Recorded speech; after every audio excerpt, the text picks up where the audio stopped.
Hello, আসসালামু আলাইকুম। ওয়ালাইকুম আসসালাম। সবাই কেমন আছো?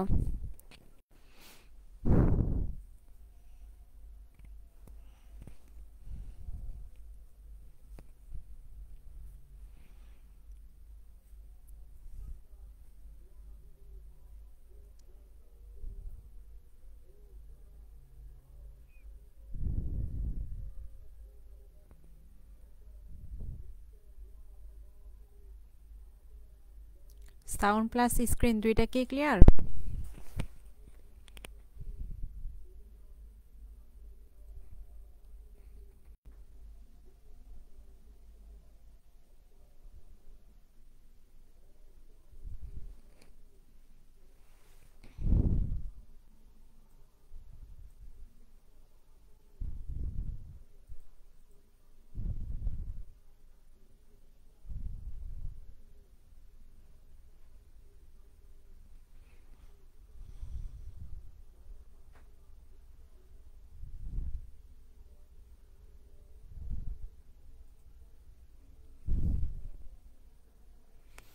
হ্যাঁ, আলহামদুলিল্লাহ, আমিও ভালো আছি।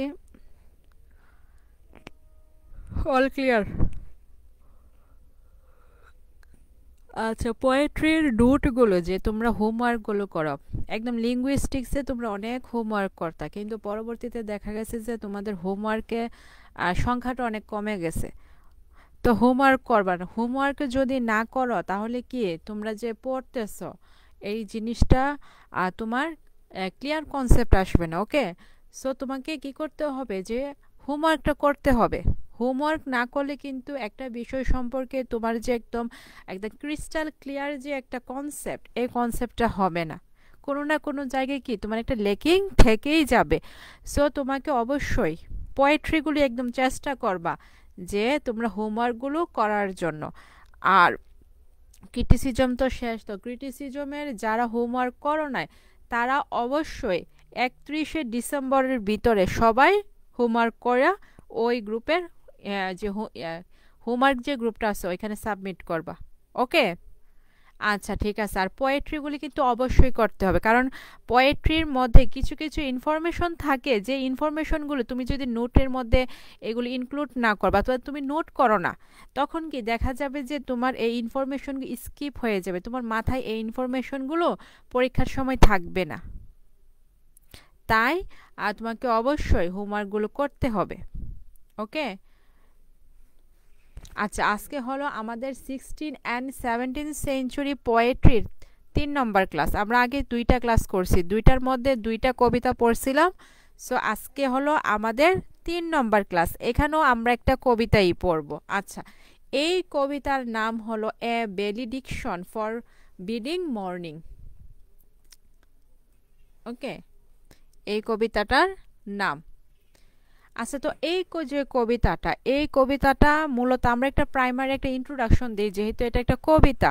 এটা কি কবিতা বা কি এটার মূল থিমটা কি, এটা কোন বিষয়টার উপরে ভিত্তি করে লেখা হয়েছে, এরকম একটা কনসেপ্ট আমরা প্রথমে নিয়ে নেই।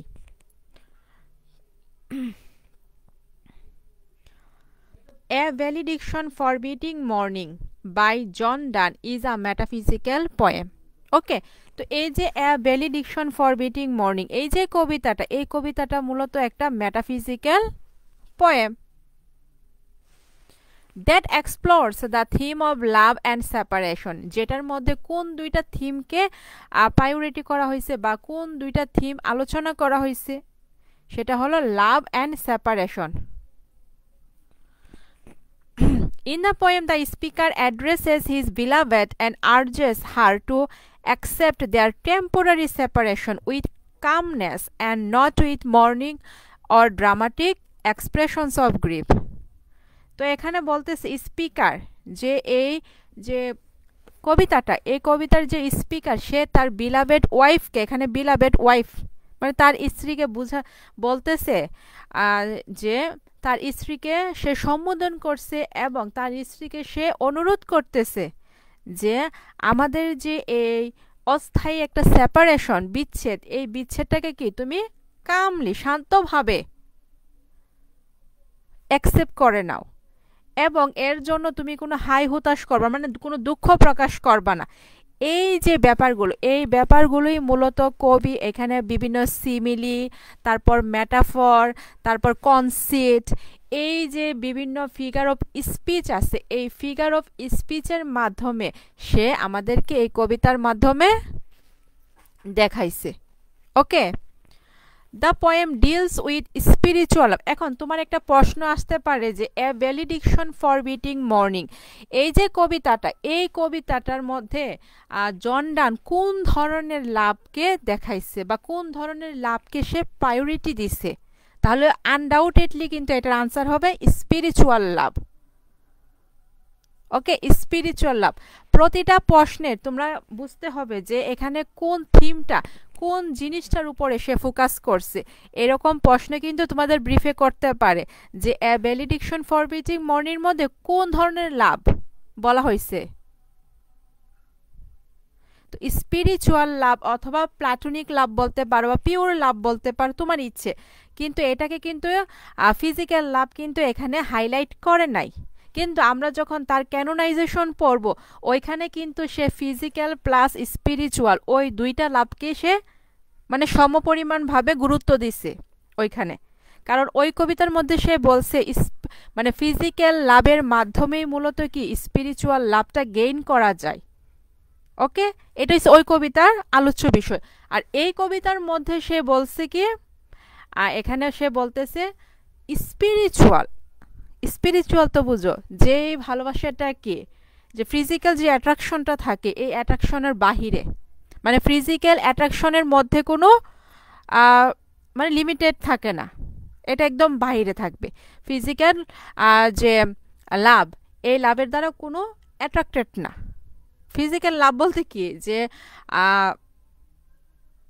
যেটা যে ফিজিক্যাল রিলেশন আর কি, যেটা এই লাভটা, এই লাভটাকে এখানে জন ডান হাইলাইট করে নাই। সে স্পিরিচুয়াল লাভ বা প্লাটোনিক লাভ বা পিওর লাভ এটাকে হাইলাইট করছে।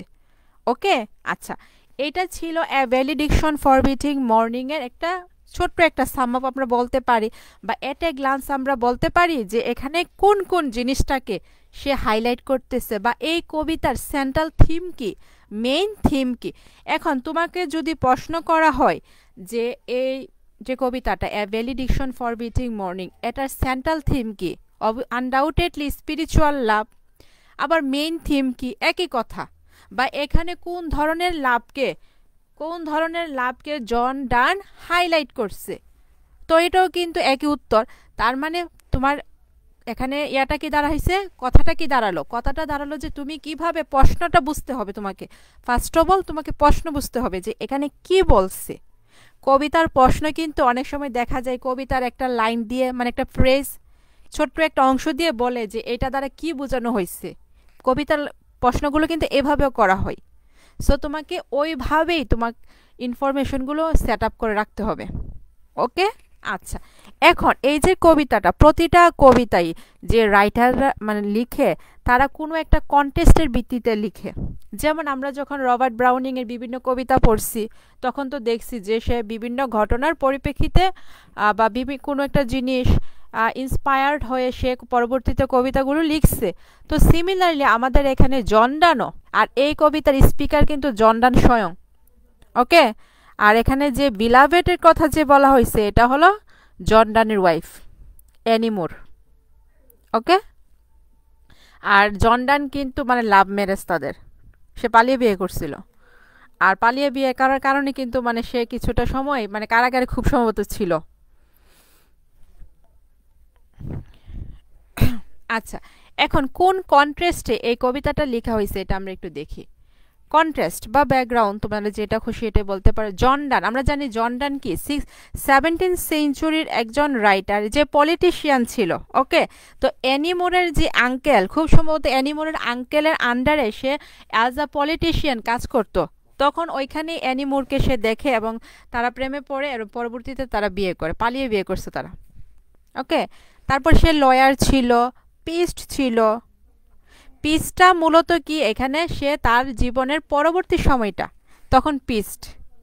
ওকে, অ্যানিমোরের মোর এম বড় হাতের হবে, ক্যাপিটাল লেটার হবে। wrote a valediction forbidding mourning on the occasion of parting from his wife any more done মানে পুরো নামটা আর কি in 1611 আচ্ছা এটা হইছে যখন 1611 সালে সে তার ওয়াইফ থেকে কি বিচ্ছিন্ন মানে কি সে একটু ট্যুরে যাবে আর কি সেটা তার বিজনেস পারপাস বা আদার কোনো পারপাসে হতে পারে তো সে ট্যুরে যাবে এই ট্যুরে যাওয়ার আগে সে যে তার ওয়াইফ থেকে বিদায় সম্ভাষণ নিতেছে বিদায় দিচ্ছে এই ঘটনাটার উপরে ভিত্তি করেই মূলত এ ভ্যালিডিকশন ফরবিডিং মর্নিং কবিতাটা রচনা করছে ওকে তো ডান কি করছিল Donne was going on a diplomatic mission to France diplomatic বলতে কি বোঝায় মানে রাষ্ট্রীয় কাজে সে যাচ্ছিল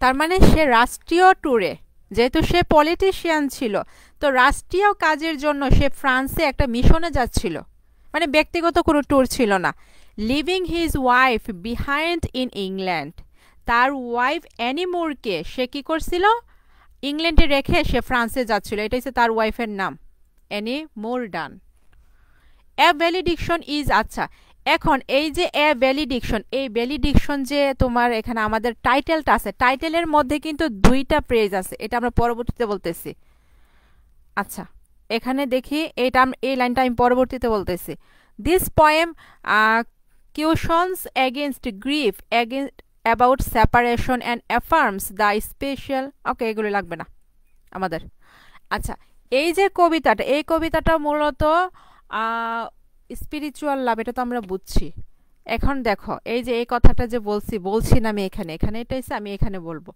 দেখো আমরা যদি কবিতার টাইটেলটা দেখি তাহলে কি দাঁড়ায় এ ভ্যালিডিকশন একটা অংশ তারপর ফরবিডিং মর্নিং আরেকটা অংশ এখন তুমি বলতে পারো যে এখানে কিন্তু কোলন কিন্তু দেওয়া এ ফর ভ্যালিডিকশন দিয়ে কোলন তারপর ফরবিডিং মর্নিং এখন এই ভ্যালিডিকশনটা কি ভ্যালিডিকশনটা মূলত হয়েছে বাংলাতে আমরা যদি বলি এটা হচ্ছে বিদায় সম্ভাষণ মানে যখন আমরা বিদায় নেই তখন কি আমরা কি আলোচনা করি যখন আমরা কি বিদায় অনুষ্ঠান করি তখন কি বিদায় সম্ভাষণ করি না তো এইরকমই ভ্যালিডিকশন মানে হলো বিদায় সম্ভাষণ বাংলাতে আর যদি এটাকে আমরা ইংরেজিতে বলি তার মানে ফেয়ারওয়েল ওকে তার মানে এ ভ্যালিডিকশন মানে হলো ফেয়ারওয়েল যে স্পিচটা বিদায় সম্ভাষণ ওকে তার মানে কি তোমাকে যদি এখানে বলা হয় যে what is meant by a valediction তখন তোমার উত্তরটা কি হবে ফেয়ারওয়েল স্পিচ নোট করতে পারো খাতায় নোট করো এ ভ্যালিডিকশন মানে কি ফেয়ারওয়েল স্পিচ বা ভ্যালিডিকশন মানে হলো ফেয়ারওয়েল স্পিচ ওকে তারপরের অংশটুকু যদি আমরা একটু অ্যানালাইসিস করি কি দাঁড়ায় ফরবিডিং মর্নিং বা মর্নিং মানে কি এখানে গ্রিফ না করা কি অনুশোচনা না করা কষ্ট না পাওয়া দুঃখ না প্রকাশ করা তো ফরবিডিং মানে কি মানা করতেছে সে কি করতে মর্নিং সুখ প্রকাশ করতে দুঃখ প্রকাশ করতে হতাশ না হতে এটা হইছে জন ডান তার ওয়াইফ অ্যানিমুরকে বলতেছে যে কি তুমি দুঃখ প্রকাশ করো না কারণ আমাদের যে এই যে একটা টেম্পোরারি সেপারেশন এটা ওকে আচ্ছা এতটুকু ক্লিয়ার হইছে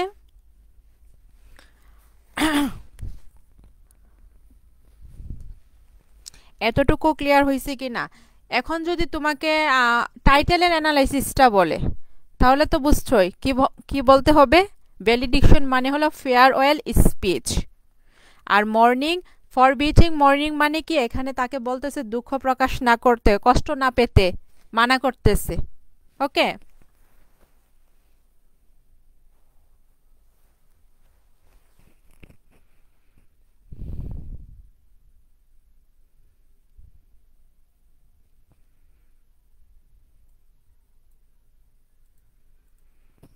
আচ্ছা উপরে কিন্তু আমরা পড়ে আসছি যে কবিতাটা যখন জন ডান 1611 সালে যখন সে একটা পলিটিক্যাল পারপাসে যখন সে ফ্রান্সে যায় ওকে ফ্রান্সে যায় তখনই সে কবিতাটা মূলত লিখে। এখন এই কবিতা কখন লেখা হয়েছে এটা নিয়ে একটু কন্ট্রোভার্সিয়াল কিছু মতামত আছে। তো অনেক জায়গায় দেখা যায় যে এটা কি 1611 সালে লেখা হয়েছে, আবার কোথাও দেওয়া আছে যে 12 সালে লেখা হয়েছে, আবার কোথাও দেওয়া আছে যে 11 এবং 12 এর মাঝামাঝি দেওয়া আছে, মানে মাঝামাঝি সময়টাই সে এই কবিতাটা লিখছে। তার মানে যেহেতু আমরা একদম এটা যে অ্যাকুরেট যে টাইমটা, এই টাইমটা আমরা পাচ্ছি না, সো আমরা এখানে লিখতেছি যে 1611 অর 1612, মানে এই দুইটা সময়ের ভিতরে সে কবিতাটা লিখছে। ওকে, আর কবিতাটা প্রকাশিত হয়েছে 1633-তে, 33। আর জন ডান মারা গেছিল হলো 1631-এ। তার মানে কি সে মারা যাওয়ার 2 বছর পর কবিতাটা প্রকাশিত হয়েছে। আর কেউ মারা যাওয়ার পর যদি তার রাইটিং প্রকাশিত হয় তখন এটাকে পোস্ট হিউমাসলি বলা হয়, মানে মৃত্যু পরবর্তীভাবে যখন কোনো কিছু যখন প্রকাশ হয় এটাকে বলা হয়। ওকে, আর এই যে কালেকশনটা, কোন কালেকশনটাকে বলা হয়েছিল? সংস অ্যান্ড সনেটস, তার একটা কবিতার সংকলন। এই সংকলনের নাম হলো সংস অ্যান্ড সনেটস। এটার মধ্যেই মূলত এ ভ্যালিডিকশন ফর ওয়েটিং মর্নিং প্রথম প্রকাশিত হয় 1633 সালে। ওকে, তারপর এটার জনার কি? আচ্ছা, এটা কিন্তু জেনরি না। ওকে, এটাকে যদি আমরা অ্যাপ্রোপ্রিয়েটলি স্পেলিংটা করি এটা কিন্তু জনার। ওকে, এভাবেই কিন্তু আমরা বলি এটাকে জেনরি বলি, কিন্তু এটা আসলে কি জনার হবে। তো এটার জনার আনডাউটেডলি মেটাফিজিক্যাল, কারণ জন ডান মানে মেটাফিজিক্যাল। তো মেটাফিজিক্যাল জিনিসটা কি? মেটাফিজিক্যাল হলো ওই রকম একটা কনসেপ্ট যেটা হলো অ্যাবস্ট্রাক্ট, যেটাকে আমরা ধরতে পারি না, ছুঁতে পারি না, জাস্ট ফিল করতে পারি। তো আমরা জানি জন ডান তার ম্যাক্সিমাম কবিতা, ম্যাক্সিমাম কি তার সব কবিতার মধ্যে এরকম হয়। তো এরকম যেহেতু হয়, তো এখানের যে কবিতার সাবজেক্টটা, এই সাবজেক্টটা তো লাভ, তো লাভ তো অবশ্যই কি? লাভ তো অবশ্যই অ্যাবস্ট্রাক্ট কনসেপ্ট বা অ্যাবস্ট্রাক্ট আইডিয়াস। ওকে, আচ্ছা, এই কবিতার লাইন আছে হলো 36টা। এই 36টা হলো 9টা কোয়াট্রেন্সে বিভক্ত। এখন কোয়াট্রেন্স বলতে তুমি কি বুঝো? কোয়াট্রেন্স বলতে কি বুঝো? কোয়াট্রেন্স হলো 4টা লাইন নিয়ে যখন একটা স্ট্রেঞ্জা গঠিত হয় তখন এটাকে কোয়াট্রেন্স বলা হয়। সনেটের মধ্যে এই ব্যাপারটা আছে, কোয়াট্রেন্সের ব্যাপারটা। তো 9টা কোয়াট্রেন্স, আর প্রতিটা কোয়াট্রেনে 4টা করে লাইন, তার মানে 36 লাইন হয়ে গেছে। ওকে, কোয়াট্রেন্স মানে কি? একটা স্ট্রেঞ্জা, 4 লাইনের একটা স্ট্রেঞ্জা, এটাকে বলা হয় কোয়াট্রেন্স। আমরা শেক্সপিয়ারিয়ান সনেটের মধ্যে এই টার্মটা পাইছি। আর এটা রাইম স্কিম যদি বলি, রাইম স্কিম হলো এবি। ওকে, আর এই যে মিটারটা, এটা হলো আয়াম্বিক টেট্রামিটার। টেট্রা মানে কি? 4 ফুট কি 4, স্ট্রেস আনস্ট্রেস, স্ট্রেস আনস্ট্রেস, মানে এরকম ভাবে 4টা হবে।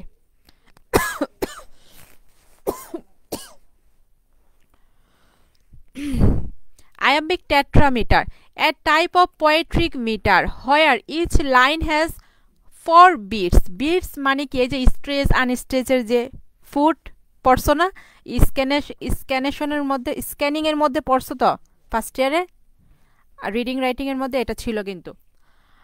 And each beat is made up of unstressed syllable following by a stressed syllable, মানে প্রথমে আনস্ট্রেস হবে তারপর হবে স্ট্রেস। ওকে, এভাবে হলো 4টা মিটার হবে। এটা ছিল আয়াম্বিক টেট্রামিটার। আর মেটাফিজিক্যাল পোয়েট্রি বলতে কি বোঝো? এটা অবশ্যই শিখতে হবে, এটা ফরজ। যেহেতু তোমরা জন ডান পড়তেছো, তো মেটাফিজিক্যাল পোয়েট্রি যদি না পারো তাহলে কিন্তু এটা লজ্জাজনক। সো মেটাফিজিক্যাল পোয়েট্রি মানে কি? Metaphysical poetry is a kind or type of poetry which deals with abstract concepts. বুঝতে পারতেছো যে অ্যাবস্ট্রাক্ট জিনিস নিয়ে এটার মধ্যে আলোচনা করা হয়।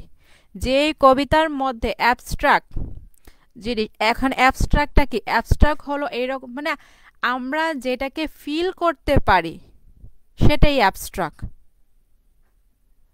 ওকে, তারপর এখন একটা প্রশ্ন এখানে আসতে পারে, মানে যেহেতু এই জন ডান মেটাফিজিক্যাল পয়েন্ট, তো একটা প্রশ্ন তোমাদের এখানে করতে পারে যে এই মেটাফিজিক্যাল যে পয়েন্ট টার্মটা, এই টার্মটা সর্বপ্রথম কে বলছে? তো এটা ছিল ডক্টর স্যামুয়েল জনসন বলছিল। ডক্টর স্যামুয়েল জনসনের নাম তো শুনছো প্রিফিক্স টু শেক্সপিয়রের মধ্যে। ওকে, আচ্ছা। আর এই কবিতার মধ্যে আমরা কনসিট পাবো। কনসিট হলো এই যে টু কম্পাস, যেটা এটা কিন্তু কনসিটের উদাহরণ। তো এই কনসিট শব্দটা একটা ইতালিয়ান ওয়ার্ড কনসেটু থেকে আসছে, যেটার অর্থ হলো এ কনসেপ্ট অর ইমেজ। এতটুকু সবার কাছে ক্লিয়ার হয়েছে?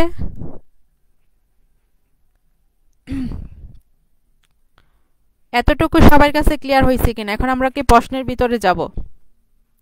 ও, আরেকটা কথা, এখন অনেকের প্রশ্ন করতে পারো যে যেহেতু জন ডান মানে টিপে যাচ্ছিল, একটা ট্যুরে যাচ্ছিল, সো মানে সে চাইলে কিন্তু তার ওয়াইফকে নিতে পারতো, কিন্তু সে যখন গেছিল তখন হচ্ছে তার ওয়াইফ প্রেগনেন্ট ছিল। ওকে, তাই সে তার ওয়াইফকে নেই নাই তখন।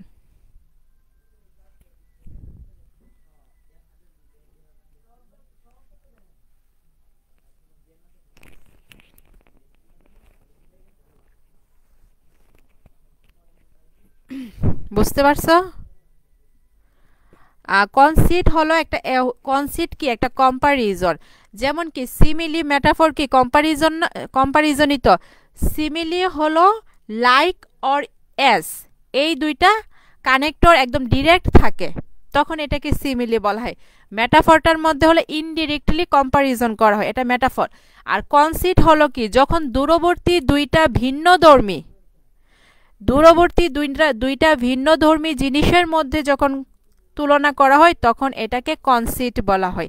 যেমন এখানে হইছে কবি এবং তার ওয়াইফ, এই দুইজন ব্যক্তিকে সে ফেয়ার অফ কম্পাসের সাথে তুলনা করতেছে, মানে কি দুইটা হইছে দুইটা ভিন্ন ধর্মী জিনিস, কিন্তু সে এখানে তুলনা করতেছে, তার মানে এটা একটা কনসিটের উদাহরণ। ক্লিয়ার হয়েছে কনসিট? আর মেটাফিজিক্যাল পোয়েট্রি মানে কনসিটের অবশ্যই ব্যবহার হবে। আর কনসিটটা হলো মেটাফিজিক্যাল পোয়েট্রির একটা বৈশিষ্ট্য। আর এই মেটাফিজিক্যাল পোয়েট্রি যে কনসিট ব্যবহার করা হয়, এটাকেই কিন্তু ডক্টর স্যামুয়েল জনসন ক্রিটিসাইজ করছিল। ওকে, বলছে তারা হইছে হ্যাটারোজেনিয়াস, মানে এরকম জিনিসের মধ্যে তারা তুলনা করে যে জিনিসের মধ্যে বেসিক্যালি কোনো মিল থাকে না, এই ব্যাপারটাকে ডক্টর স্যামুয়েল জনসন ক্রিটিসাইজ করছে। আর ক্রিটিসাইজ করে জন ডান এবং তার যে ফলোয়ার্স আছে, এই ফলোয়ার্সদেরকে সে আলাদাভাবে একটা টার্ম করছে, মানে নাম দিছে। কি নাম দিছে? তারা হলো মেটাফিজিক্যাল পয়েটস। ওকে, এর আগে কিন্তু তার মেটাফিজিক্যাল পয়েটস যে তারা, এটা ছিল না।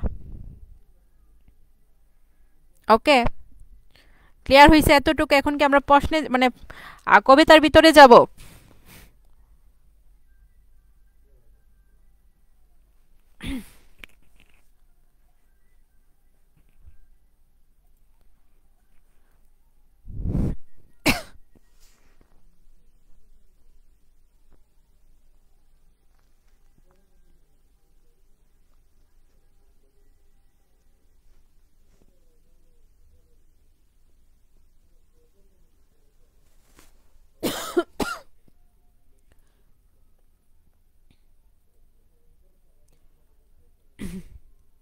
কবিতা শুরু করতেছি, কিন্তু সবাই কনসেন্ট্রেশন করো।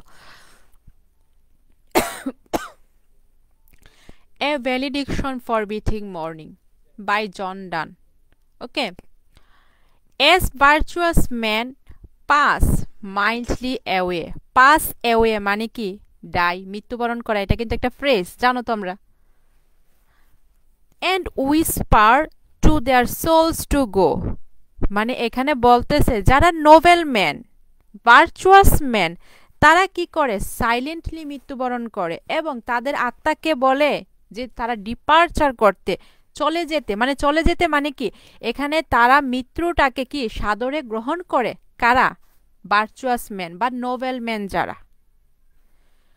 হুয়াইলস্ট, এখানে এটা হচ্ছে হুয়াইলস্ট হয়েছে হুয়াইলের একটা আর্কাইভ রূপ আর কি, আগের একটা form. Some of their sad friends do say the breath grows now and some say no. যখন কি এই যে কিছু কিছু লোক মারা যায় তখন কি দেখা যায় তাদের কিছু ফ্রেন্ডসরা কি হয়ে যায়, দুঃখ মানে স্যাড হয়ে যায়, তারা দুঃখ প্রকাশ করে এবং তাদেরকে বলে যে তোমরা যেও না, কিন্তু ভার্চুয়াস পিপলরা কি করে চলে যায়, সাইলেন্টলি চলে যায়। ওকে, প্রথম স্ট্রেঞ্জার ক্লিয়ার হয়েছে। এক কথায় এখানে হচ্ছে ভার্চুয়াস যে পিপল বা নোবেল যে পিপল, তারা কি মৃত্যুকে ভয় পায় না, তারা মৃত্যুটাকে সাদরে গ্রহণ করে এবং তারা তাদের সোলকে বলে যে মৃত্যুটাকে তোমরা অ্যাকসেপ্ট করে নাও। এভাবেই তারা মাইল্ডলি অর সাইলেন্টলি মৃত্যুটাকে গ্রহণ করে বা মৃত্যুবরণ করে। ওকে,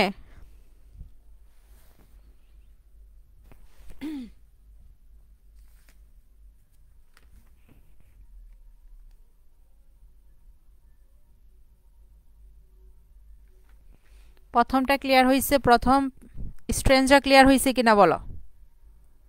এখানে এই যে প্যারাটা, এই প্যারার মধ্যে কিন্তু জনডান নিজের কোনো কথা বলতেছে না, পরবর্তী প্যারার মধ্যে সে বলবে। এখানে মূলত এই যে ভার্চুয়াস মেনদেরকে সে রেফার করতেছে, মানে সে ড্রামাটিক্যালি কিন্তু কবিতাটা শুরু করছে, আচ্ছা করলো। তারপর সো লেট আস মেল্ট, এই যে আস মানে স্পিকার নিজেদের কথা বলতেছে, অ্যান্ড মেক নো নয়েজ। তো আমাদের কি করা উচিত, লেট আস মেল্ট মানে এখানে তাদের যে পার্টিং, তারা যে বিচ্ছেদ হচ্ছে এই ব্যাপারটাকে বোঝানোর জন্য সে বলতেছে so let us melt and make no noise. মানে তো চলো আমরা কি আমাদের এই যে টেম্পোরারি যে সেপারেশনটা, এই সেপারেশনটাকে মেনে নেই, অ্যান্ড মেক নো নয়েজ এবং কোনো দুঃখ প্রকাশ করব না, নো টিয়ার ফ্লাডস কোনো কান্নাকাটি না, নোর সাই টেম্পেস্ট মুভ। ওকে, মানে কোন এখানে হইছে বলতেছে যে আমরা আমাদের এই যে সেপারেশনটা মানে কি কবি হলো ট্যুরে যাবে, তো তার ওয়াইফকে বলতেছে যে আমাদের এই যে সেপারেশন এটাকে তুমি মেনে নাও, আর মেনে নিতে কি আমাদের এখানে কোনো আমরা কি কান্নাকাটি করব না, কোনো দুঃখ প্রকাশ করব না, এটা বলতেছে। ইট ওয়ার ফ্রোনে profanation of our joys to tell the laity our love. এখানে দুইটা জিনিস তোমাদের বোঝা মানে কি একটু বোঝা উচিত, সেটা হলো প্রুফেনেশন মানে হলো ডিসগ্রেস মানে অপমান, it were প্রুফেনেশন of hour Joyce, এটা হলো আমাদের জয়েস মানে হলো তাদের ভালোবাসাটাকে বোঝানো হচ্ছে।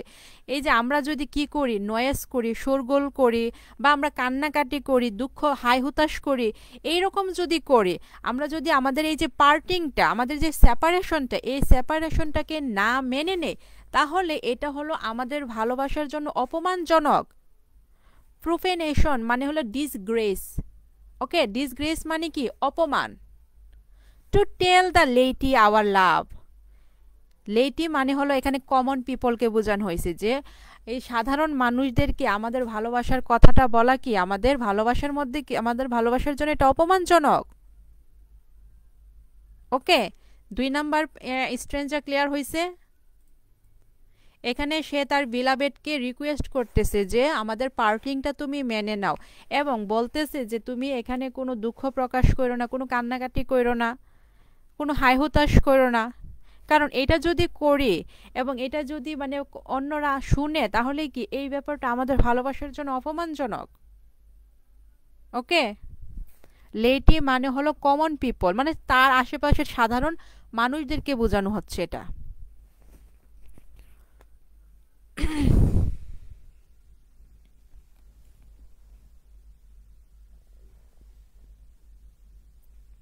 আর এখানে কিন্তু আরেকটা জিনিস বুঝাতে পারি যে সাধারণ মানুষ যে তারা কিন্তু তাদের যে ভালো মানে জন ডান এবং তার বিলাবেটের যে ভালোবাসার যে একদম ডিপনেসটা, এই ডিপনেসটা কিন্তু তারা বুঝতে পারবে না। তো এই ডিপনেসটাকে হাইলাইট করার জন্য সে কিন্তু এটা বলতেছে যে আমরা যদি সাধারণ মানুষকে, মানে সাধারণ মানুষ যদি এগুলো শুনে, তাহলে কি এগুলো হইছে আমাদের ভালোবাসার অপমান। ওকে, আচ্ছা, পরবর্তী stanza, moving of the earth brings harms and fears. Moving of the earth, এখানে হচ্ছে আর্থকুইককে বোঝানো হয়েছে। যখন ভূমিকম্প হয় তখন কি হয়? অনেক ক্ষয়ক্ষতি হয়ে থাকে, অনেক আতঙ্ক সৃষ্টি হয়, রাইট? তো মুভিং অফ দ্য আর্থ মানে কি? এখানে আর্থকুইক, ভূমিকম্প। Moving of the earth brings harms and fears. যখন ভূমিকম্প হয় তখন কি মানুষের অনেক ক্ষয়ক্ষতি হয়, মানুষের মধ্যে আতঙ্ক সৃষ্টি হয়। Men reckon what it did and meant. Reckon মানে হলো মানুষ বুঝে বা মানুষ কাউন্ট করে যে এই যে ভূমিকম্প হয়েছে, এই ভূমিকম্পের ফলে কি কি ক্ষয়ক্ষতি হয়েছে, এটা মানুষ কি করে? কাউন্ট করে। রিকন মানে হলো কাউন্ট করা বা ক্যালকুলেট করা। বাট ট্রিপিডেশন অফ দ্য স্পিয়ার্স দো গ্রেটার পার্ট ইজ ইনোসেন্ট। কিন্তু এই যে স্পিয়ার্স মানে কি? এখানে যে গ্রহ নক্ষত্রকে বোঝানো হয়েছে। আর ট্রেপিডেশন মানে হলো তাদের মুভমেন্টটা। এই যে গ্রহ নক্ষত্র যে ঘুরতেছে, যেটা হলো আর্থ কুইক থেকেও অনেক বড়, অনেক বিশাল, কিন্তু তারা কি ইনোসেন্ট, কারণ তাদের ধারা কি কোনো ক্ষয়ক্ষতি হচ্ছে না। সো একটা জিনিস এখানে লক্ষ্য করো, এখানে কিন্তু এই যে দ্য স্পিয়ার্স মানে যে গ্রহ নক্ষত্রের সাথে কিন্তু সে ইনডিরেক্টলি তাদেরকে তুলনা করা হচ্ছে। ওকে, মানে তাদেরকে এখানে তাদের ভালোবাসার ইনোসেন্সনেসটা বুঝাতে সে কিন্তু ট্রিপিডেশন অফ দ্য স্পিয়ার্স কথাটাকে সেখানে বলতেছে। ওকে, ক্লিয়ার হয়েছে? এই প্যারাটা সবার কাছে ক্লিয়ার হয়েছে কিনা বলো? 3 নম্বর স্ট্রেঞ্জা, সরি প্যারা না, স্ট্রেঞ্জা। তো এই যে এখানে ট্রেপিডেশন অফ দ্য স্পিয়ার্স, এটা কিন্তু একটা মেটাফরের উদাহরণ, কারণ এটা এখানে কিন্তু ইনডিরেক্টলি তাদেরকে সে স্পিয়ার্সের সাথে তুলনা করতেছে।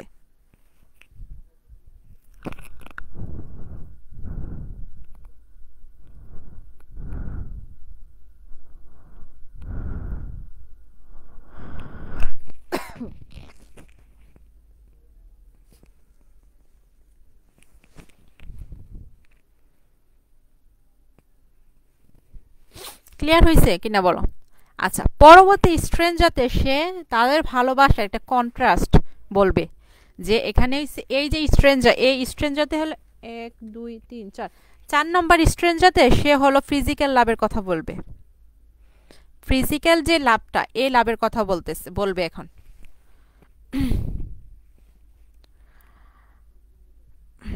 ট্রেপিডেশন মানে হলো মুভমেন্ট।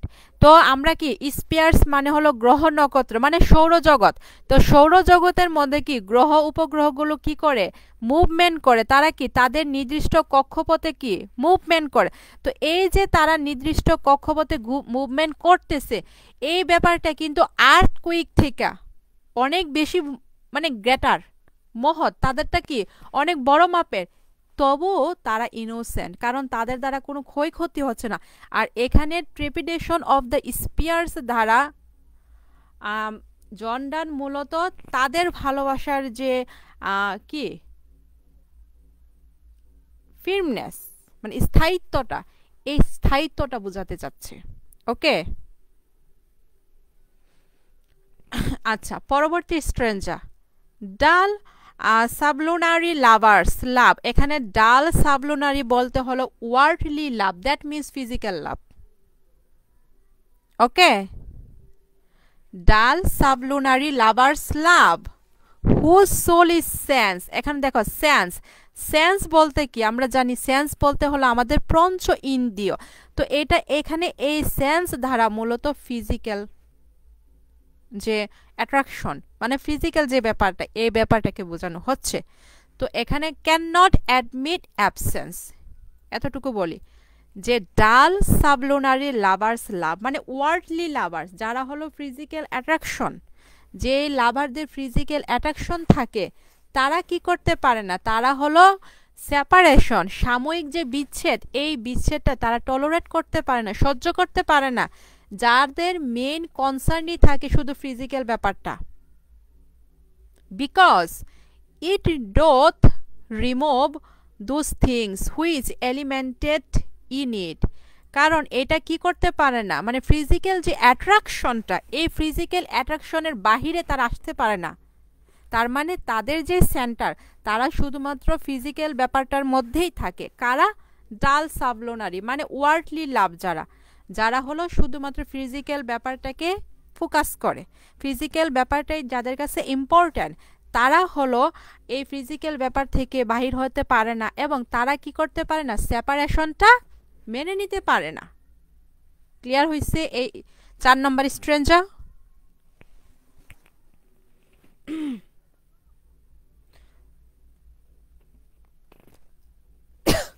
তো 4 নম্বর স্ট্রেঞ্জের লাস্টের যে লাইনটা, দোজ থিংস হুইচ এলিমেন্টেড ইট, মানে এখানে এসে বডিসকে বোঝানো হচ্ছে, বডি, ওকে, মানে ফিজিক্যাল যে ব্যাপারটা, এই ব্যাপারটাকে বোঝানো হচ্ছে। আচ্ছা, পরের স্ট্রেঞ্জা 5 নম্বর স্ট্রেঞ্জাতে সে তার নিজেদের ভালোবাসার কথা বলতেছে। এখানে স্পিরিচুয়াল লাভ ব্যাপারটা কি অ্যাকচুয়ালি, সে এই কথাটা বলতেছে। But we by R love so much refined, so much refined, refined মানে কি, পরিশুদ্ধ। তো এখানে সে বলতেছে কিন্তু, এই যে কথাটা কিন্তু স্টার্ট হয়েছে বাট, মানে সে যখন ওয়ার্ল্ডলি লাভারদের, মানে যারা হলো সেন্সুয়াল ব্যাপারটাকে বা সেক্সুয়াল ব্যাপারটাকে হাইলাইট করে, তাদের কথা বলছে, তারপর সে নিজেদের কথা বলতেছে। বাট উই মানে কি, তারা, by a love so much refined, কিন্তু আমাদের ভালোবাসাটা তো খুবই রিফাইন্ড, পরিশুদ্ধ, spiritual, platonic, pure, okay, authentic, কিন্তু আমাদের ভালোবাসাটা তো একদম শুদ্ধ ভালোবাসা।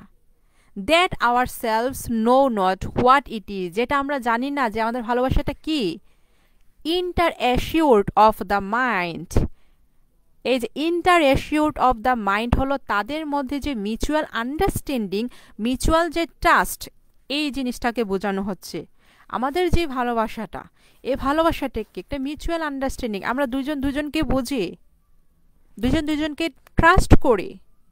কেয়ারলেস, কথা খেয়াল করবা, careless eyes lips and hands to miss, মানে কি এখানে যে ফিজিক্যাল অ্যাট্রাকশন যেটা, এটা তাদের ভালোবাসার মধ্যে অনুপস্থিত। তারা কি কি সে স্পিকার কি তার বিলাবেটের আইস, লিপস, হ্যান্ডস, এগুলো তার কাছে কোনো ম্যাটার না, সে এগুলো হয়েছে তার কাছে কোনো ব্যাপারই না, এগুলো তার কাছে কোনো ম্যাটারই করে না, ওকে, এগুলো তুচ্ছ। তার কাছে হলো সোলটা হলো কি মেইন, বুঝতে পারছো? মানে তাদের মধ্যকার যে ভালোবাসাটা, এই ভালোবাসাটার মধ্যে চোখের কোনো দাম নাই, ঠোঁটের কোনো দাম নাই, মানে ফিজিক্যাল যে ব্যাপারটা, বডিস, এই বডির কোনো দাম নাই। তাদের মধ্যে যেটা সবচেয়ে ভালো সেটা হলো তাদের মধ্যে মিউচুয়াল আন্ডারস্ট্যান্ডিং, মিউচুয়াল ট্রাস্ট, এই ব্যাপারটা তাদের মধ্যে ম্যাটার করে। ক্লিয়ার হয়েছে? এই স্ট্রেঞ্জারটা ক্লিয়ার হয়েছে কিনা বলো? কবিতাটা কিন্তু খুবই সুন্দর, ওকে, কবিতাটা খুবই সুন্দর। তো নেগেটিভলি না নিয়ে আমরা পজিটিভলি কবিতাটা নেই।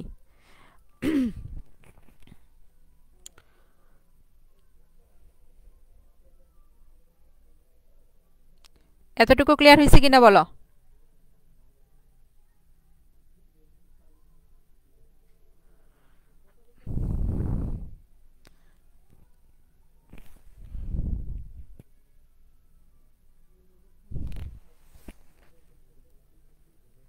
আর এই যে মিউচুয়াল আন্ডারস্ট্যান্ডিং এবং মিউচুয়াল যে ট্রাস্টটা, এটাই মূলত তাদের যে রিলেশন, এই রিলেশনের একদম বেসিক, মানে যেটার উপরে ভিত্তি করে তাদের রিলেশনটা গঠিত হয়েছে, এটাই বলা হয়েছে এখানে, ওকে।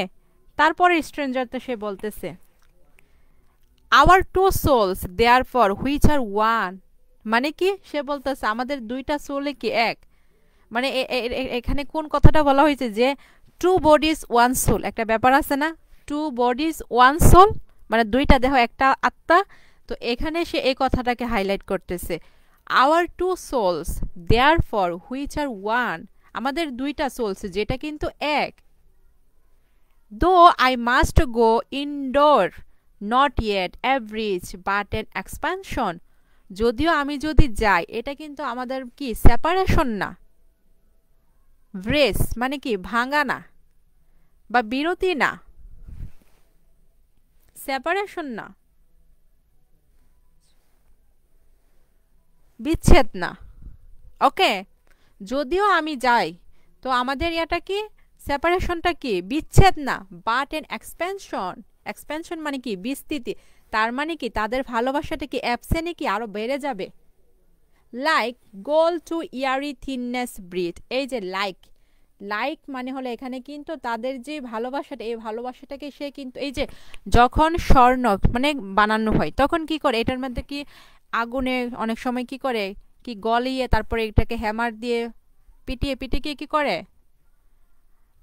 থিন করে, পাতলা করে।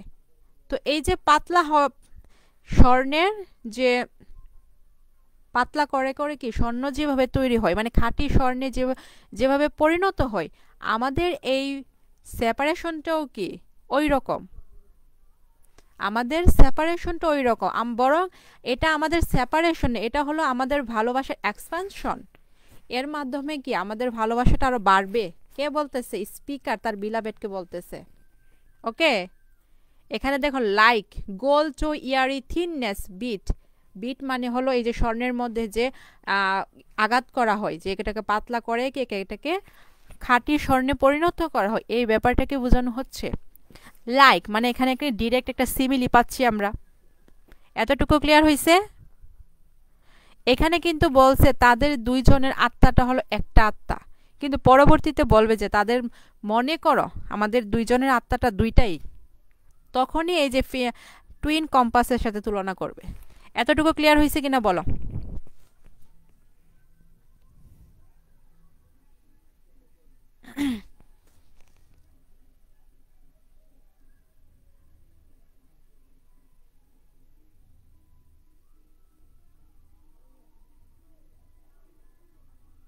লাইক গোল টু ইয়ারি থিননেস বিট, এই যে কথাটা, এই মনে করো তোমাকে এই লাইনটা ধরাই দিয়ে সেটা বলছে যে এখানে কোন ফিগার অফ স্পিচ ব্যবহার করা হয়েছে, তো এটা আনডাউটেডলি সিমিলি ব্যবহার করা হয়েছে।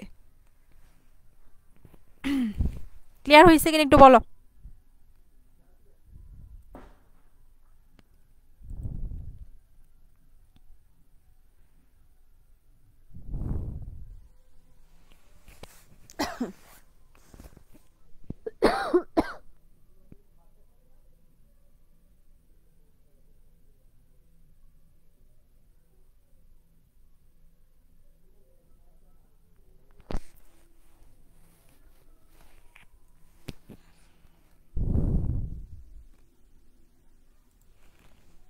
আচ্ছা, এখন হয়েছে সেই বিখ্যাত twin compass, fair of compass, যেটা এই ফেয়ার অফ কম্পাসের কথা বলবে সে।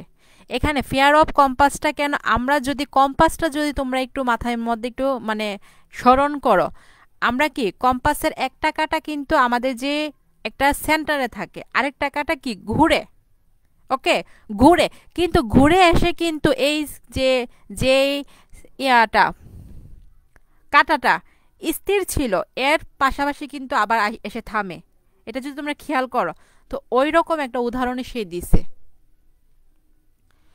If they be two they are two so, এখানে দেটাকে, দেটা কিন্তু স্পিকার এবং স্পিকারের বিলাবেট না, তাদের সোলটা, কারণ উপরের স্ট্রেঞ্জাতে কিন্তু তাদের সোলের কথা বলা হয়েছে, আওয়ার টু সোলস। তো এখানে এই যে দে, এই দে কিন্তু তাদের সোলকে বোঝানো হয়েছে। সে বলতেছে ইফ দে বি টু, যদি আমাদের সোল দুইটাই হয়, দে আর টু সু, ওকে তারা দুইটাই, অ্যাজ স্টিভ টুইন কম্পাসেস আর টু, যেমনটা হয়েছে কম্পাসের দুইটা কাটা। ওকে, তো সে কিন্তু এখানে দেখো প্রতিটা জিনিস, আমরা জানি মেটাফিজিক্যাল পোয়েট্রির একটা গুরুত্বপূর্ণ ফিচার হলো কি, এখানে লেখক তার যে আর্গুমেন্টগুলো আছে, এই আর্গুমেন্টগুলোকে কি করবে, লজিক্যালি সে ডেভেলপ করার চেষ্টা করবে।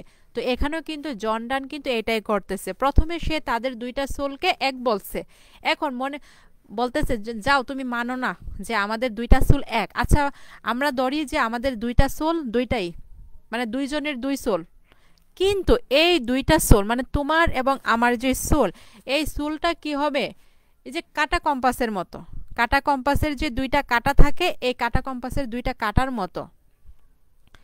দাই soul the fixed foot, important, এখানে খেয়াল রাখতে পারো যে পয়েটের বিলাবেটের সোলকে কোন ফুটের সাথে, মানে কোন পয়েন্টটার সাথে বা কোন কাটাটার সাথে কম্পেয়ার করা হয়েছিল। ফিক্সড ফুট মানে যেটা একদম পয়েন্টে থাকে, যেটার মধ্যে আমরা কলম লাগাই না। কাটা, আচ্ছা কাটা কম্পাস, পেন্সিল কম্পাসে আমরা কাটা লাগাই, কিন্তু কাটা কম্পাসটা কিন্তু আমরা মেজারমেন্টের জন্য ইউজুয়ালি ব্যবহার করে থাকি। তো যে ইয়াটা কাটাটা একদম স্থির থাকবে, এই স্থির কাটাটা হলো তুমি, মানে তার বিলাবেটকে বলতেছে makes no show to move but doth if the other do, যেটা কি করে না সাধারণত কি মুভ করে না, অন্যটা করে, মানে পর যে কাটাটা থাকে এটা করে। ওকে, এখানে এই স্ট্রেন জাতীয় মূলত রাইটার তাদের ভালোবাসার যে মানে ফির্মনেস, যেটা এই ফির্মনেসটাকে বোঝাতে চাচ্ছে। ওকে, ক্লিয়ার হয়েছে এই প্যারাটা?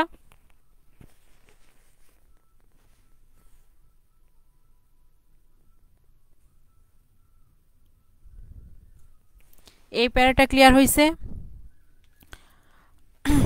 এখন এখানে দুইটা প্রশ্ন হতে পারে, একটা হলো যে ফিক্সড ফুট, এই ফিক্সড ফুটের সাথে কার সোলকে কম্পেয়ার করা হয়েছে, এটা হয়েছে beloved, his beloved soul. Okay, আর মুভিং যে ফুটটা আছে, মানে যেটা ঘুরে, এই ঘোরার যে ফুট, এটা কিন্তু দ্য স্পিকারের সোলকে তুলনা করা হয়েছে। তার মানে কি এখানে আমরা দুইটা প্রশ্ন পাচ্ছি, কবিতার লাইনের মধ্যেও কিন্তু আমরা দুইটা প্রশ্ন পাচ্ছি। এই জিনিসগুলি অবশ্যই মাথায় রাখতে হবে, কারণ এগুলি ব্রিফের জন্য আসতে পারে, ব্রিফের ক্ষেত্রে আসতেই পারে। বলো ক্লিয়ার হয়েছে? ক্লিয়ার হয়েছে?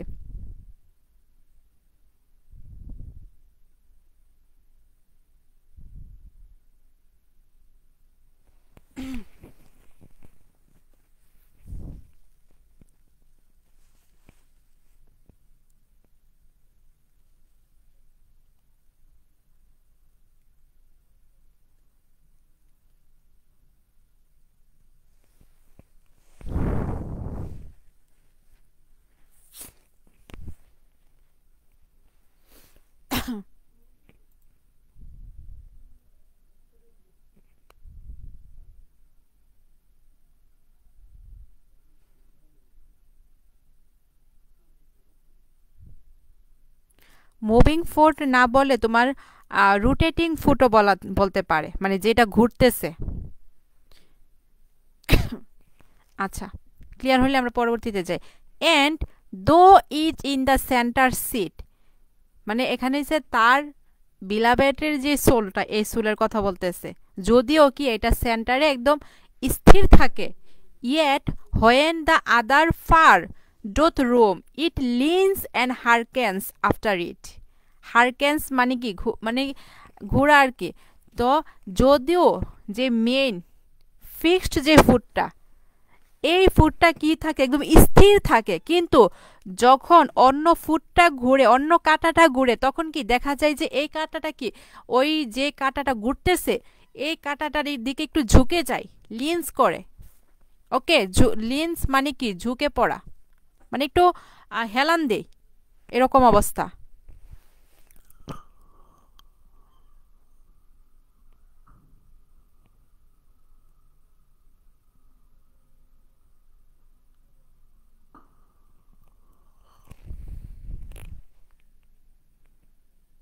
and goes erect as that comes home.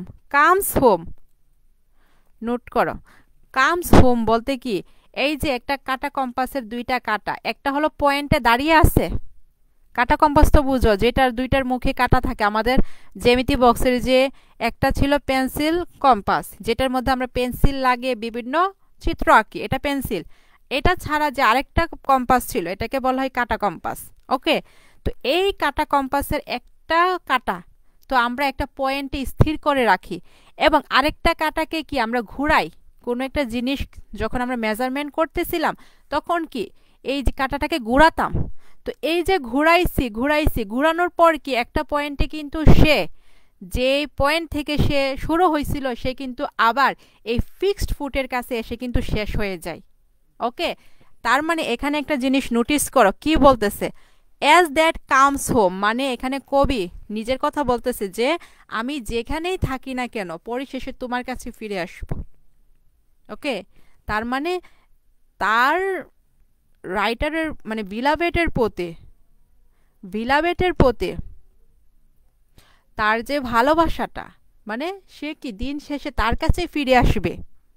ওকে, এটাই আক্ষরিক মিনিং, কি যে কাটাটা কি তার যেখান থেকে শুরু হয়েছে এই পয়েন্টে সে আবার ফিরে আসবে। কিন্তু এটার সিম্বলিক মিনিং আছে যে এটা হয়েছে কবি যেখানেই থাকুক, যত ডিস্টেন্সে থাকুক, কবি আলটিমেটলি তার বিলাবেটের কাছেই আসবে।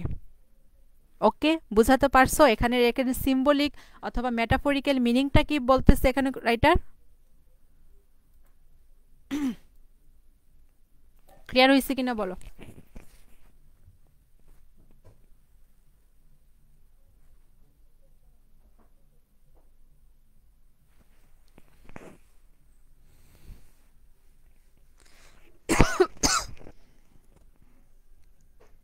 ক্লিয়ার হয়েছে? 8 নম্বর স্ট্রেঞ্জার সবার কাছে ক্লিয়ার হয়েছে কিনা বলো?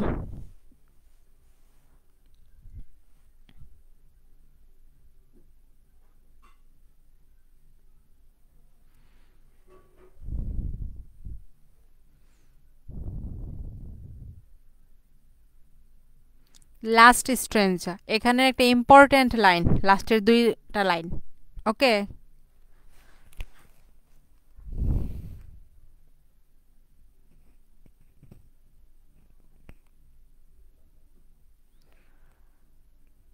such wilt thou be to me, who must, like the other foot, obliquely run. তো এখানে সে তার বিলাবেটের কথা বলতেছে। বিলাবেট সে তার কাছে কিরকম, যে লাইক দ্য আদার ফুড মানে হলো যেই ফুডটা মানে যেই কাঁটাটা মুভ করতেছে, এই মুভের কথা বলতেছে।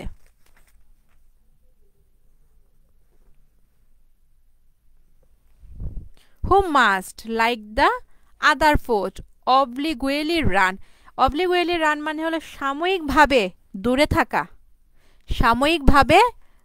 থাকা, thy firmness makes my circle just and makes me end where I began. এখানে মূলত রাইটার বলতেছে যে মানে অ্যাকচুয়ালি যদি এটাকে আমরা মেটাফরিক্যালি বা সিম্বলিক অর্থটা যদি বলি আর কি, তো সিম্বলিক অর্থটা দাঁড়ায় যে তুমি হলো এই ফিক্সড যে ফুট, এই ফিক্সড ফুটের মতো। Okay, like the other foot obliquely run, এই যে মুভিং যে ফুটটা আছে, কাঁটাটা আছে, এই কাঁটাটা কি ঘুরতেছে। দাই ফিরনেস মেক্স মাই সার্কেল জাস্ট, মানে কি এখানে তাদের মধ্যকার যে ব্যালেন্সটা আছে, ব্যালেন্স মানে কি মিউচুয়াল আন্ডারস্ট্যান্ডিং, মিউচুয়াল লাভ, তাদের যে মধ্যকার যে রয়্যালিটিটা আছে, এই ব্যাপারগুলো সে বোঝাতে চাচ্ছে যে দাই ফিরনেস মেক্স মাই সার্কেল জাস্ট, মানে তাদের মধ্যকার ব্যালেন্সটা, এই যে কাঁটাটা ঘুরতেছে একজন ইমব্যালেন্স হয়ে যায় নাই, যে আরেকটা কাঁটা কি হয়ে যাবে, তাদের মধ্যে দূরত্ব চলে আসবে বা ভেঙে যাবে। এই তার বিলাবেটের যে তার প্রতি যে ভালোবাসা বা বিশ্বাস, এই বিশ্বাসটাই মূলত তাকে ফিরিয়ে আনবে, বা তার যে মাই সার্কেল জাস্ট মানে তার সে যে চলে যাবে, সেপারেশনটা হবে, এই সেপারেশনটা তেমন কিছু না। And makes me and where I began, মানে সে যে আলটিমেটলি তার বিলাবেটের কাছে আসবে, এই কথাটাই বলতেছে সে লাস্টের দুইটা লাইনের মাধ্যমে। ওকে, মানে সে যেখানে শেষ যেখানে শুরু হয়েছিল সে সেখানেই শেষ হবে, মানে তার বিলাবেটের কাছেই।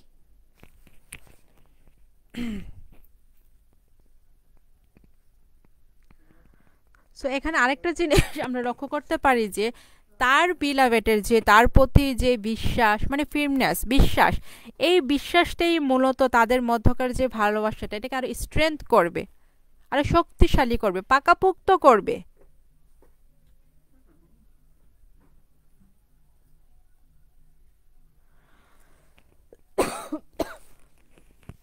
ওকে, ক্লিয়ার হয়েছে? এবং সে শেষের দিকে বলতেছে যে একটা কম্পাসের মুভিং যে ফুটটা, মানে মুভিং যে কাঁটাটা, এই কাঁটাটা যেহেতু কি করবে, ঘুরে এসে ফিক্সড ফুটের কাছে আলটিমেটলি আসবে। তো সেও কি করবে, যেখানে যাক যেখানে থাকুক, সে আলটিমেটলি তার বিলাবেটের কাছে আসবেই। ওকে, ক্লিয়ার হয়েছে কিনা বলো? 9 স্ট্রেঞ্জার, ক্লিয়ার? সো এখানে কিন্তু তোমাদের লাস্টের যে দুইটা লাইন মুখস্থ করবা। এখানে হচ্ছে তাদের মধ্যে যে স্পিরিচুয়াল লাভ, এই স্পিরিচুয়াল লাভটাকে হাইলাইট করছে, মানে তাদের perfection of their life. In short আমরা বলতে পারি পারফেকশন অফ দেয়ার লাইফ। আচ্ছা, তারপর যেটাকে আমি হলুদ করতেছি এই লাইনগুলো তোমরা মুখস্থ করবা। এটার 4টা লাইনে মুখস্থ করতে পারো, এই স্ট্রেঞ্জারটা ফুলি মুখস্থ করতে পারো, কারণ এখানে যে ফেয়ার কম্পাসে টুয়াইন কম্পাসের সাথে কথা বলবে, টুয়াইন কম্পাসের তুলনা করতেছে। ওকে, তারপর তাদের ভালোবাসাটা কি, যে তাদের ভালোবাসা, তাদের যে সেপারেশনটা, এই সেপারেশনটা কি সাময়িক, এটা কোনো স্থায়ী কোনো ব্যাপার না, বরং এই যে সেপারেশনটা, এই সেপারেশনটার মাধ্যমে অনুপস্থিতির মাধ্যমে কি তাদের ভালোবাসাটা আরো বেড়ে যাবে, বহুগুণ বেড়ে যাবে। ওকে, এই বেড়ে যাওয়ার কথাটা যদি বলা হয় তখন কিন্তু তুমি এই যে এই কথাটা, এই স্ট্রেঞ্জারটা মুখস্থ রাখতে পারো, বা যখন বেড়ে যাবে, বেড়ে যাওয়ার কথা বলতে তুমি এই যে এই দুইটা লাইন লাস্টের এই দুইটা বলতে পারো, এই যে এই দুইটা বলতে পারো। তারপর তাদের ভালোবাসাটা যে ফিজিক্যাল ধারা, মানে ফিজিক্যাল লাভ না, বা ফিজিক্যাল যে ওয়ার্ল্ডলি যে লাভটা, এই লাভের তাদের ভালোবাসা সীমাবদ্ধ না, এইটা বোঝাতে তোমরা এই যে এই স্ট্রেঞ্জারটা মুখস্থ রাখতে পারো। এই যে but we by R love so much refined that ourselves know not what it is, assured of the mind, careless eyes, lips and hands to miss। এটা হচ্ছে তাদের মানে তারা যে ফিজিক্যাল লাভ সম্পর্কে উদাসীন, তাদের কাছে ফিজিক্যাল লাভটা কোনো ম্যাটার করে না, এই জিনিসটা বুঝাতে কিন্তু, এই জিনিসটা যদি তোমাদের কখনো কোথাও প্রশ্ন করা হয় তাহলে কিন্তু এই কোটেশনটা ইউজ করতে পারো, মানে এই স্ট্রেঞ্জারটা তোমরা ইউজ করতে পারো।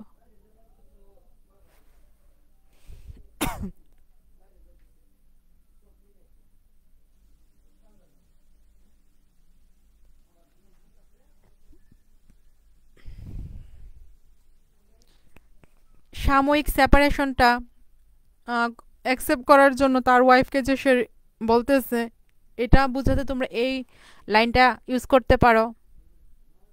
ওকে, ক্লিয়ার হয়েছে? আচ্ছা, এখন যদি ক্লিয়ার হয়ে থাকে আমরা একটু ইয়াটা পড়ি, সামারি একটু সাম আপ করে ফেলি।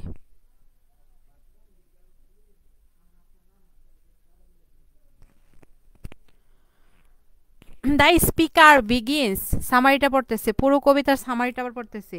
The speaker begins by comparing their love to the quiet passing of virtuous man.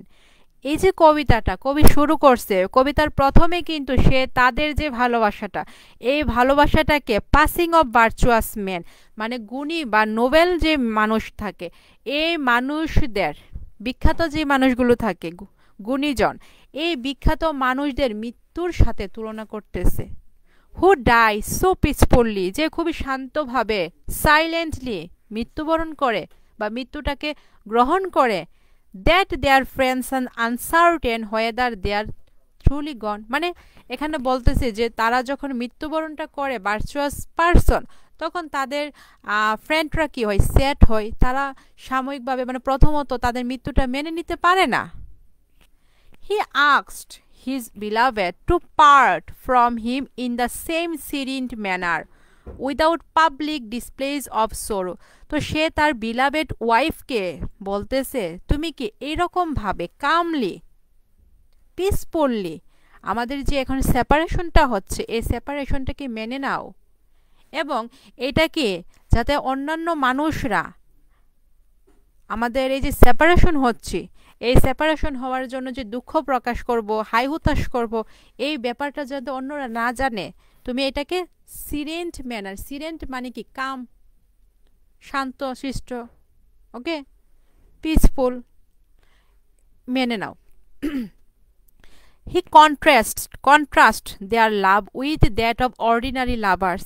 সে সাধারণ যে প্রেমিক প্রেমিকা থাকে তাদের সাথে তার ভালোবাসাটাকে কি সে তুলনা করতেছে। Whose attachment depends on physical presence and external expressions। মানে যাদের মেইন আকর্ষণটাই কি থাকে, ফিজিক্যাল প্রেজেন্স মানে ফিজিক্যাল অ্যাট্রাকশন থাকে। This sublunary lovers can not endure separation. এই যে পার্থিব মানে ওয়ার্ল্ডলি যে লাভারগুলো আছে যাদের কাছে ফিজিক্যাল অ্যাট্রাকশনটাই মেইন, তারা কি করতে পারে না, সেপারেশনটা মেনে নিতে পারে না। Because there love Lex depth, কারণ তাদের ভালোবাসার মধ্যে কি গভীরতা নাই, মানে এখানে স্পিরিচুয়াল যে ব্যাপারটা এই স্পিরিচুয়াল ব্যাপারটা তাদের মধ্যে নেই। ইন কন্ট্রাস্ট, কিন্তু মানে এখানে সে পার্থক্যটা বোঝাতে চাচ্ছে যে অমিলটা কোথায়। The speaker and his beloved share a spiritual bond that transcends physical absent. কিন্তু এই যে এই কবিতার স্পিকার মানে জন ডান এবং তার বিলাভেড তারা কি করে একটা স্পিরিচুয়াল বন্ড আত্মাদিক, যেটা হলো সোল টু সোল কানেক্টেড, মানে আত্মা দিয়ে আত্মার connected. That transcends physical absence, যেটা হলো শারীরিক যে অনুপস্থিতি এটার ঊর্ধ্বে, এটাকে অতিক্রম করে।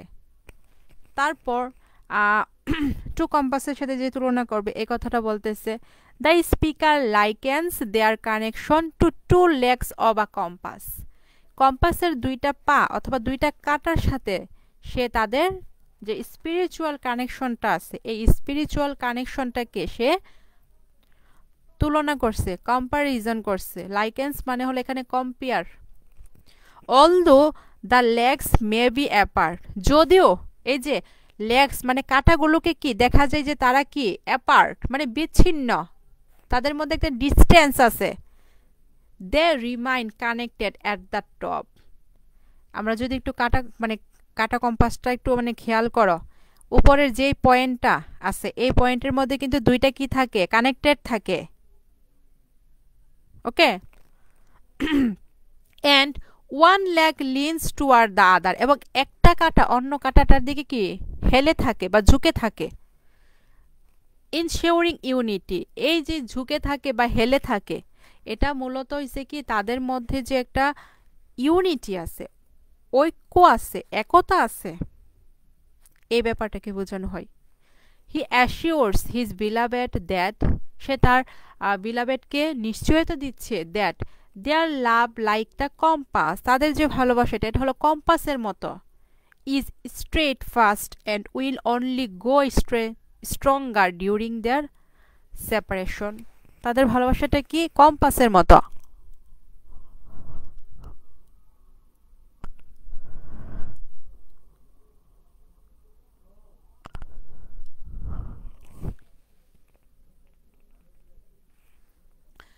ইজ স্ট্রেট ফাস্ট মানে কি অটল, এখানে কোনো মানে বিচ্ছিন্নর কোনো ব্যাপারই নাই, একদম অটল। And will only grow stronger during the separation, এবং তারা যে সাময়িকভাবে বিচ্ছেদ মানে দূরে থাকবে এই দূরত্বটা বরং কি করবে তাদের ভালোবাসাটাকে আরো স্ট্রং করে দিবে, ওকে।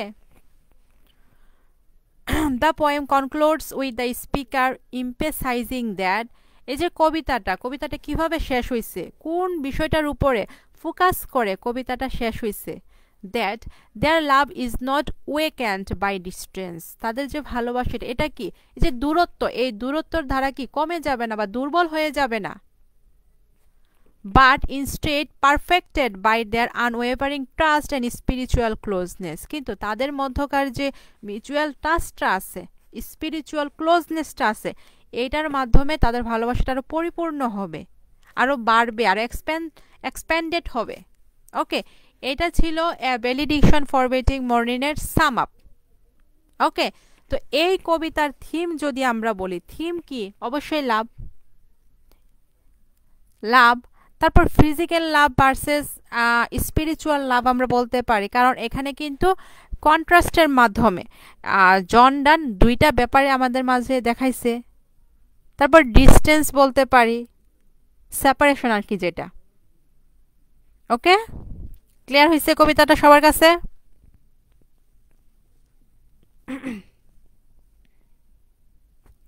কবিতাটা সবার কাছে কি ক্লিয়ার হয়েছে কিনা বলো?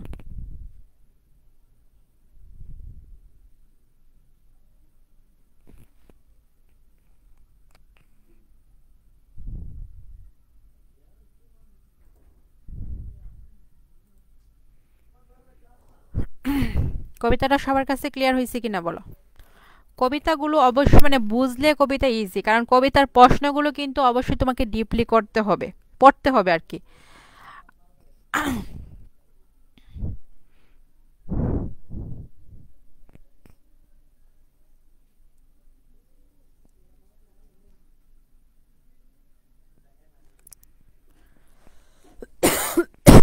এই কবিতার যে লাইনগুলো বলছি পড়ার জন্য, এই লাইনগুলো তোমরা পড়বা, পড়া সেটা অ্যাটলিস্ট 10 বার লিখবা। এটা তোমাদের হোমওয়ার্কের সাথে ইনক্লুডেড থাকলো। হোমওয়ার্ক তো করবা, আর প্রতিটা কোটেশন শিখে 10 বার লিখবা, লিখে এটা হচ্ছে হোমওয়ার্কের সাথে হোমওয়ার্ক গ্রুপে সাবমিট করবা। ওকে, আর আর কারো কোনো প্রশ্ন আছে? হোয়াটসঅ্যাপ গ্রুপে এখনও অ্যাড হতে পারো নাই? এই গ্রুপের মধ্যে হোয়াটসঅ্যাপ লিখে ইয়া দিবা, চার্জ দিবা। ওকে, চার্জ দিলে আমি যে হোয়াটসঅ্যাপের লিঙ্ক দিয়েছি এটা চলে আসবে, বা আমার নাম লিখে তুমি চার্জ দাও, কারণ এখানে তো মাত্র 3টা ক্লাস হয়েছে, তো ইজিলি চলে আসবে। আমার নামটাকে এখানে চার্জ দিয়ে আমার নামের উপরে ক্লিক করবা, তাহলে আমি যে যে পোস্টগুলি করছি সবগুলো সামনে চলে আসবে।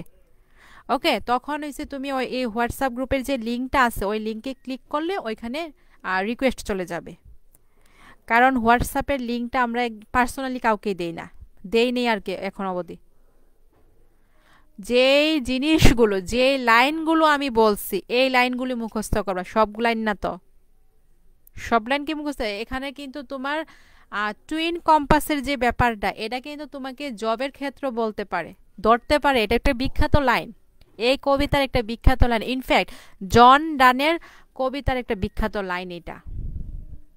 ওকে, ক্যানোনাইজেশন পর্ব পরবর্তীতে, তো এই ক্যানোনাইজেশনের যে স্টার্টিং যে লাইনগুলো, এই লাইনগুলো তুমি অনেক জবের ক্ষেত্রের মধ্যে পাবা যে এই কবিতার লেখককে, এরকম আসে।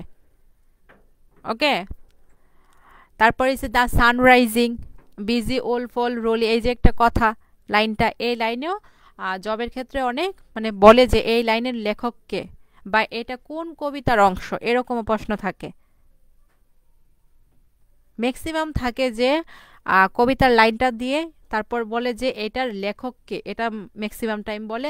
তারপর অনেক সময় বলে যে এটা কোন কবিতার অন্তর্ভুক্ত, মানে কোন কবিতার মধ্যে এটা আছে এই লাইনটা। আর টুইন কম্পাসের যে ব্যাপারটা, এই টুইন কম্পাসের এই কোটেশন তোমার মুখস্থ করতে হবে। জন ডানের ভ্যালিডিকশন ফর ওয়েটিং পড়ছো মানে তোমাকে এটা রাখতেই হবে মনে। If they be two, they are two so as stiff twin compasses are two, মানে এই দুইটা লাইন আর কি, বুঝছো? এই দুইটা লাইন, এই দুইটা লাইন হচ্ছে তাদের ভালোবাসার যে ফিরনেসটা, এই ব্যাপারটাকে বোঝানো হচ্ছে। আচ্ছা, আর কারো কোনো প্রশ্ন নাই তো?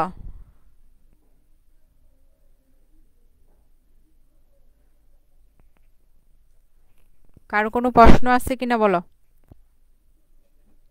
এই কবিতার কিন্তু মেইন থিম বা সেন্ট্রাল থিম কি দাঁড়াবে? স্পিরিচুয়াল লাভ। কিন্তু এখানে কিন্তু ফিজিক্যাল লাভ কিন্তু হবে না, কিন্তু ক্যানোনাইজেশনের মধ্যে আমরা দুইটাই পাবো যখন ওইটা পড়বো আর কি। কারো কোনো প্রশ্ন আছে কিনা বলো, প্রশ্ন কি নাই?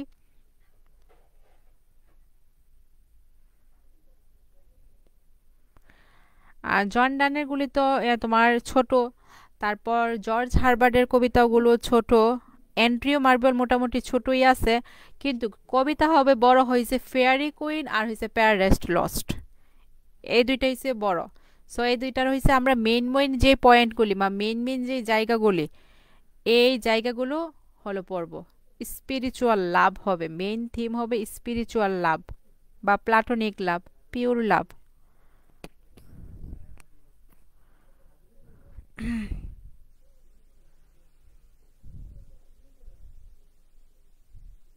কারো কোনো প্রশ্ন না থাকলে কি ক্লোজ করে দিব ক্লাসটা, বলো। আগামীকালকে ইনশাল্লাহ ভিক্টোরিয়ান কিন্তু হবে।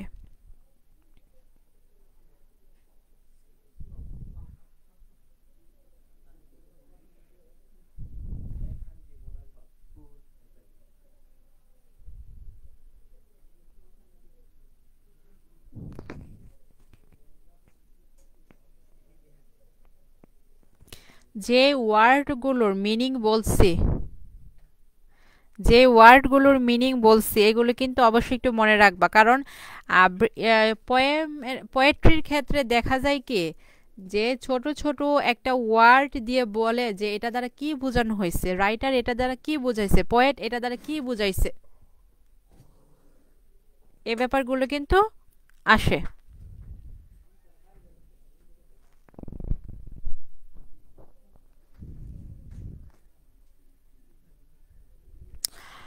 পরীক্ষার খাতার মধ্যে ইমোজি এঁকে দিও, ওকে? পরীক্ষার খাতার মধ্যেও ইমোজি রাখবা, ইমোজি আঁকবা, তাহলে টিচাররা বুঝবে যে এটা ইমোজি এই ব্যাপারটা বোঝানো হয়েছে।